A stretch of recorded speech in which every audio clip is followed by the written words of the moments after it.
All right. Welcome back, everybody. Ready for another deep dive? Always ready. Today, we're tackling a topic that's, well, let's just say it's been blowing up my inbox. Oh, yeah.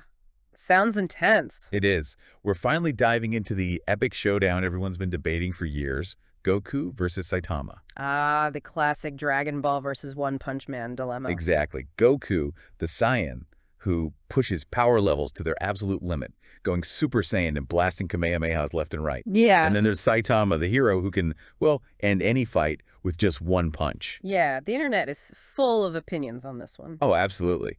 But we're not just here to rehash those same arguments. Instead, we're going to explore why this matchup is so fascinating. What does it tell us about how we view power in these incredible but totally different fictional universes? You know, it's a great point. We're not just looking at two characters here, are we? We're talking about contrasting entire storytelling philosophies. Absolutely.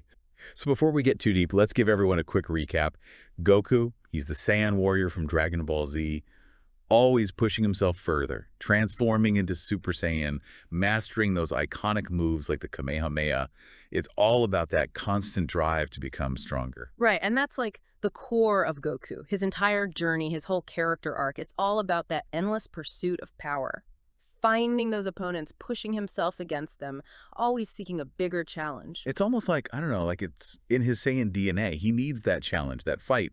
The tougher the opponent, the more fired up he gets. For sure. And then on the flip side, we've got Saitama, the One Punch Man himself. Like, his name literally tells you everything you need to know. He obliterates every enemy with a single punch.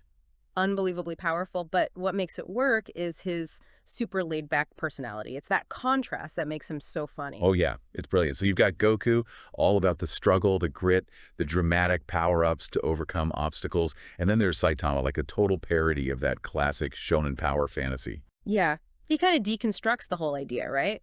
Makes the victory so easy it becomes a joke.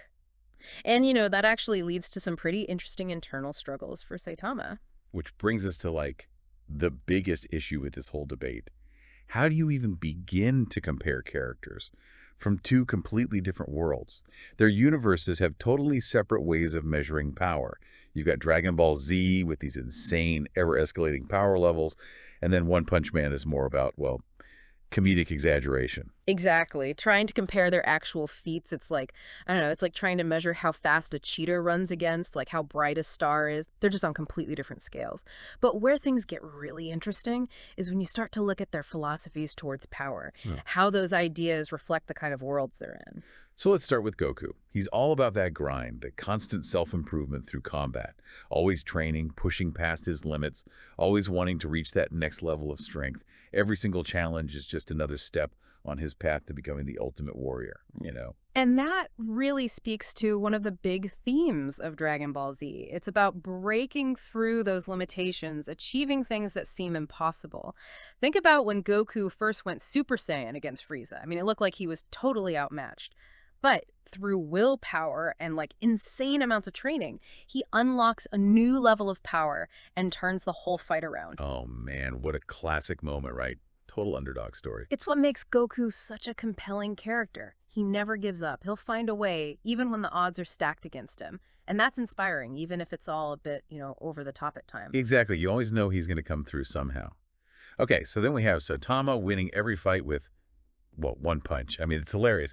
But doesn't it kind of take away from the whole point of a fight? Yeah. Where's the tension, the drama? See, and that's the brilliance of Saitama's character. It's not about the actual fights, but the existential crisis that comes with being unbeatable. He's the anti-power fantasy, right? He's got all this power so much that it's actually kind of boring for him. He wants a challenge, an opponent who can push him, but his strength keeps him from having that real battle. Wow. Yeah, so it's like the universe is playing a cosmic joke on him, right? Yeah. Gave him all this power, but now he can't enjoy the one thing he truly wants. It really makes you think about what strength even means. Is it about constantly pushing further, always striving for more, like Goku? Or is it about finding peace and purpose when you're already at the top, like Saitama? Man, that's deep. But, okay, let's be real for a second. Everyone wants to know. If they actually fought, who would win? I know, right? It's the ultimate hypothetical battle. It is. And it's tempting to try to say, okay, this one is definitely stronger, but honestly, the real fun here isn't about picking a winner. It's about looking at what their contrasting approaches to power tell us about the worlds they come from. Okay, I like that. It's like looking at how different stories explore these big ideas. Strength, struggle, even what it truly means to be a hero. Yeah. It's like comparing, I don't know, Shakespearean tragedy to a stand-up comedy routine. They're both entertaining, but they're using completely different ways to explore human emotions and experiences. Exactly. So instead of getting stuck trying to figure out who would win in a fight, we can appreciate what each character brings to the table, right? Goku is all about pushing limits and reaching for greatness, while Saitama makes us think about power in a whole new way. What does it really mean to be strong? So we might not have a clear answer to Goku versus Saitama, but we've learned a lot about what makes them such iconic characters, right? Sometimes the journey is more interesting than the destination. And sometimes even silly questions about fictional power levels can make us think about some pretty deep stuff. And, you know, if Saitama's power is supposed to be a joke, then maybe he wins by default. He's like the ultimate way to mess with the whole idea of power scaling, especially in a world that's obsessed with it. It's almost like he's making fun of how much we love these epic battles and making us ask, why are we so drawn to this stuff in the first place? What do you think? Whoa, that's a great point. Really makes you think about what strength means when the stakes are always getting higher and higher. Definitely. Well, thanks for joining us for this deep dive into the worlds of Dragon Ball Z and One Punch Man. Hope we've inspired you to check out these characters and their stories even more. Yeah, it's a wild ride. Until next time. See you then.